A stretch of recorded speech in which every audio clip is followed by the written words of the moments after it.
गत 10 नवंबर सन 2025 दिन सोमवार को राष्ट्रीय पत्रकार संघ ने रणधीर वर्मा चौक पर एक दिवसीय धरना दिया। विषय था पत्रकारों की संरक्षा, सुरक्षा, स्वास्थ्य बीमा, चिकित्सा, आवास, पेंशन और भी बहुत कुछ। राष्ट्रीय पत्रकार संघ के धरना प्रदर्शन के संबंध में आइए जानते हैं रिवोल्यूशनरी सोशलिस्ट पार्टी के प्रदेश सचिव गणेश दीवान वर्मा से। गत दिनांक 10 नवंबर को रणधीर वर्मा चौक पर राष्ट्रीय पत्रकार संघ ने धरना प्रदर्शन किया पत्रकारों की सुरक्षा के संबंध में। आइए जानते हैं रिवोल्यूशनरी सोशलिस्ट पार्टी के राज्य सचिव गणेश दीवान वर्मा से।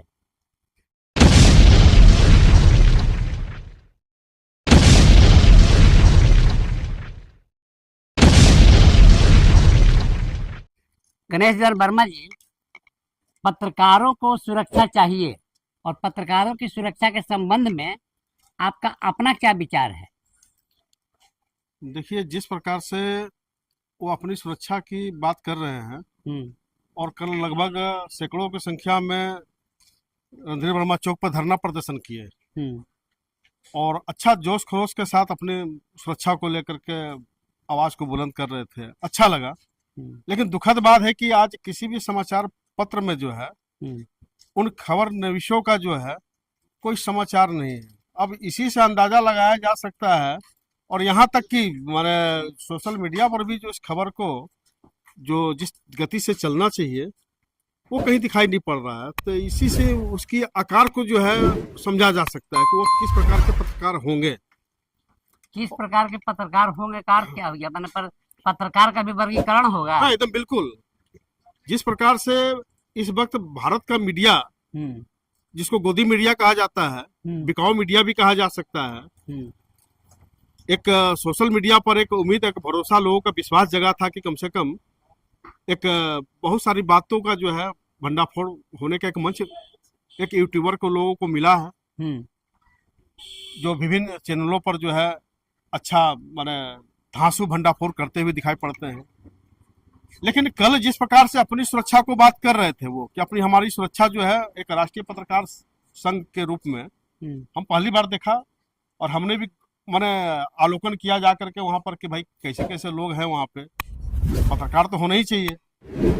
लेकिन जिस प्रकार से आज जिन समाचार पत्रों को और सोशल मीडिया को जब हमने चेक किया है तो वह कहीं दिखे नहीं। इसीलिए हमने कहा कि उस पत्रकार को आकार को समझा जा सकता है कि उसकी आकृति अब क्या रहा होगा। तब वर्गीकरण कर ही दीजिए। हाँ, तो अब इसमें वर्गीकरण क्या करें? उसका स्तर समझा जा सकता है कि समाज में जब वर्ग विभाजित समाज 4 भागों में बटा हुआ है तो पत्रकार भी हम समझते हैं कि उसका भी एक कई भागों में बटा हुआ है।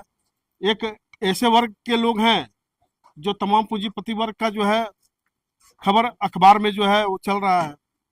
एक बड़े कारपोरेट का जो है वह अखबार माने विभिन्न चैनलों पर जो है वो सरकार का पक्षधरता जो है देखा जा रहा है। तो एक पत्रकार ये भी है जो जन पक्षधरता को लेकर के दिन रात संघर्ष में लगे हुए हैं। वो तो अपनी सुरक्षा की बात नहीं करते और हम समझते हैं कि कई लोग पत्रकार जो है दिन रात पीटे भी जा रहे हैं, उनकी शहादत भी हुई है। तो अब ये जो कल एक पत्रकार आया है तो उसका स्तर हम क्या बताएं, माने उसका स्तर क्या हो सकता है? पत्रकारों की सुरक्षा के संबंध में जो सवाल खड़ा हुआ है इस संबंध में नहीं, जीवन में नहीं, ये हम देखिए गणेश शंकर विद्यार्थी से लेकर के ये तमाम लोगों का शहादत ही बताता है कि पत्रकार को कोई सुरक्षा कर ही नहीं सकता है। क्योंकि जब हम कलम उठाए हैं तो किसी के विरुद्ध एक भंडाफोड़ करते हैं तो हम अपनी सुरक्षा की अगर बात करेंगे तो फिर जनता की सुरक्षा को हम क्या महत्व हम समझ सकते हैं? अपनी सुरक्षा की हम बात क्या करेंगे? अगर जो लोग अपनी सुरक्षा चाहिए तब तो या तो फिर आप हम नहीं कह सकते कि आप जंगल चले जाइए, काहे कि घर में भी आप सुरक्षित नहीं है, तो कलम को छोड़ देना चाहिए। जंगल में शेर खा जाएगा तब? अब अगर वो डर सताता है तो हम तो कह रहे हैं कि वैसे लोगों को फिर घर में रहना चाहिए, उसको कलम पकड़ने या उठाने की जरूरत नहीं है। अच्छा, तो अब साथ ही साथ ये भी बता दीजिए कि रशीद अंसारी का बेटा जो एक पत्रकार को पीटा था, तो पुराना प्रसंग है, 17 अप्रैल का प्रसंग है। जी जी जी, हम देखे मौजूद थे हम वहाँ पर, थोड़ा के पीटा है लोगों को। हाँ। यहाँ तक कि गांधी सेवा सदन जो हम समझते हैं कि पत्रकारों का हब है, वहाँ किसी ने आज तक दुस्साहस नहीं किया, कोई चाहे वो मेंशन का घराना हो चाहे टेंशन का घराना हो, एक मामूली टुटफुंडिया जो है वासेपुरिया, वैसे लोग जाकर के गांधी सभा सदन में हमला करके एकदम खुलेआम जो देखा गया, और उन टुनटुनियों के सामने जो है पत्रकार नतमस्तक हो गया। आज तक कोई कार्रवाई नहीं हुआ। रशीद और तमाम लोग अपने अपने जगह बनाए हुए हैं। पत्रकार के पक्ष में कोई कार्रवाई के बारे में हम नहीं जानना चाहते, हम ये जानना चाहते हैं कि खुद पत्रकार उस विषय पर कितना गंभीर है। कोई गंभीरता नहीं देखा गया उसमें जो है ज्यादा तो कुछ करने की जरूरत था नहीं। बिल्कुल। रशीद रजा अंसारी का लड़का पत्रकारों को गांधी सेवा सदन में घुस के मारता है, ठीक है, और पत्रकार उस पर केस करने की बात करते हैं, केस करते भी हैं। तो क्या पत्रकारों का काम है केस लड़ना? अगर पत्रकार कुछ नहीं करते, सिर्फ कांग्रेसियों का बहिष्कार कर देते, तो मुझे लगता है कि सारी समस्या का समाधान निकल जाता है। बिल्कुल, इसमें कोई संदेह वाली बात नहीं है। उनका बिल्कुल बहिष्कार होना चाहिए था। अब हम उसको विभिन्न धरना प्रदर्शन या कार्यक्रमों में हम उसका महिमा मंडप जो है अगर कर रहे हैं, तो हमारी जो है कमजोरी जो है बिल्कुल स्पष्ट है। और कहीं ना कहीं किसी न किसी रूप से जो है हम हाल मेल के चक्कर में जो है वैसे टुनटुनिया लोगों को जो है हम माने बढ़ाने का काम कर रहे हैं। आप इस बात को स्वीकार करते हैं ना कि बिल्कुल। प्रेस क्लब का जो लोग है, कल यानी कि जो धरना प्रदर्शन हुआ है पर राष्ट्रीय पत्रकार संघ के संबंध में, राष्ट्रीय पत्रकार संघ के लोगों ने कल जो धरना प्रदर्शन किया है पत्रकारों के हित में, अगर उसको अपने समाचार पत्र में प्राथमिकता से नहीं दिया है, तो इसका अर्थ है कि एक खाई पैदा कर रहे हैं। बिल्कुल, ये तो बहुत गंभीर सवाल है। चाहे खाई जो भी पैदा कर रहे हैं ना। हाँ बिल्कुल, इसमें कोई संदेह नहीं है। एक तो एक और गहरा खाई पैदा किया है, खाई पैदा किया है ना। एकदम बिल्कुल। अब ये बताइए हमको कि जब धनबाद प्रेस क्लब के पत्रकार इस खाई को पैदा किए हैं, तो इसका परिणाम आपको किस रूप में दिखाई पड़ रहा है? ये दुखद है। आने वाला समय में जो है अब हम समझते हैं कि जो हम माने अपने वर्ग शत्रुओं के विरुद्ध हम खड़ा होने की जो क्षमता रखते थे, अब हम एक दूसरे के विरुद्ध खड़ा होंगे ना। एकदम बिल्कुल। अच्छा, साथ ही साथ ये बताइए कि इसमें स्वार्थ माने अपना स्वार्थ दिख रहा है या नहीं दिख रहा है धनबाद प्रेस क्लब के पत्रकारों का? देखिए, जहाँ तक स्वार्थ परख की बात है, तो ये तो स्वतः आकलन करने की जरूरत है ना। इसमें हमको विशेष कुछ कहना नहीं है।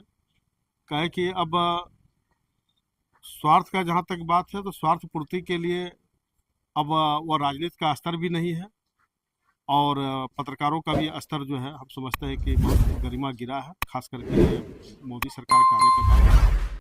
तो इस पर अब विशेष कहना क्या तो है?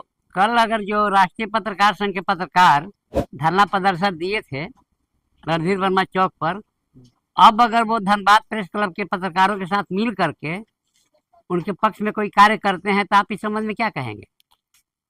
तो ये हम तो यही कहेंगे कि राष्ट्रीय पत्रकार संघ के पत्रकार धनबाद प्रेस क्लब के पत्रकारों का तलवा चाटेंगे। अब तो एक दूसरे को ही गंभीरता से सोचना होगा कि कहाँ इस तरह का चूक हो रहा है और कहाँ एक दूसरे को जो है हम माने हंसिए पर ले रहे हैं, उनका आकलन करना चाहिए। है ना। बिल्कुल बिल्कुल। चलिए, बहुत बहुत धन्यवाद। धन्यवाद आपको।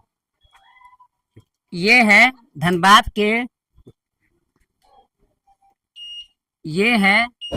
के राष्ट्रीय पत्रकार संघ के पत्रकारों की औकात और धनबाद प्रेस क्लब के पत्रकारों की औकात। भविष्य इसे कहाँ ले जाएगा ये तो वक्त ही बताएगा।